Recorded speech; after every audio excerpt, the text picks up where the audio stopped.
আকাশের চারিপাশে আজ যেন মেঘের ছায়া, তার মাঝে নদীর মাঝখানে বাবা ছেলে দুজন। আসসালামু আলাইকুম।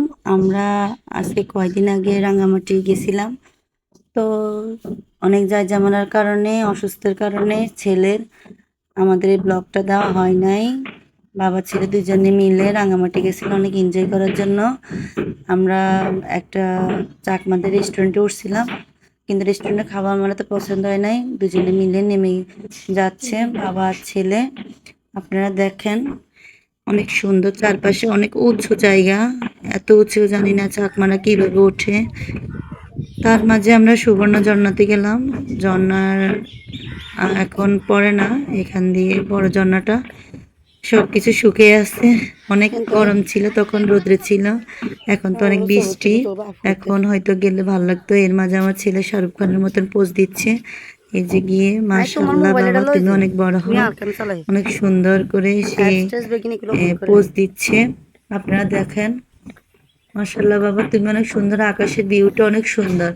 জীবন অনেক বড় হও। বাবা ছেলে তো সেইভাবে আড্ডা দিচ্ছে, আর আমি এদিকে বোরিং হয়ে সব দিকে দেখছি আর ভিডিও করতেছি। পাহাড় আর নদী, তারপরে হচ্ছে আকাশ, সব কিছু মিশে যেন একাকার হয়ে আছে চারপাশটা অপরূপ সুন্দরে। দেখেন আপনারা, রাঙামাটি আসলে যারা যান নাই, আমি মনে করি সবাই যাওয়া উচিত।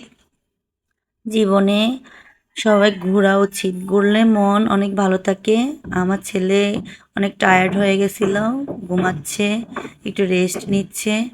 কিছুক্ষণ পরে ও ঝর্ণায় নামবে, সেজন্য একটু চিন্তা করতেছে কি করবে।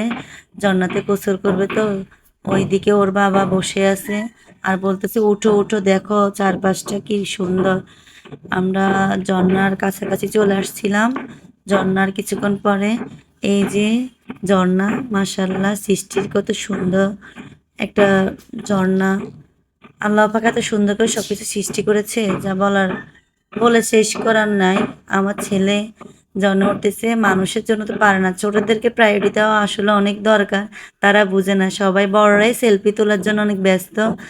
আর ও তো মানে পানির এত স্রোত, এত বেশি স্পিডে পড়তেছিল, সে সহ্য করতে পারতেছিল না, কিছুক্ষণ পর সরে যায় আর ইয়ে করে। এদিকে তো বড়রা তো সেলফি নিতে অনেক ব্যস্ত, ভিডিও করার জন্য ব্যস্ত। যাক বাবা অনেক বড় হও, সবাই ওর বাবার জন্য দোয়া করবেন যাতে বাবা ছেলে সম্পর্ক অনেক মধুর মিষ্টির হয়। সবাই দোয়া করবেন বেশি করে। আমার ছেলেটা অনেক বড় হোক, আশা করি সবাই ভালো থাকবেন। আসসালামু আলাইকুম।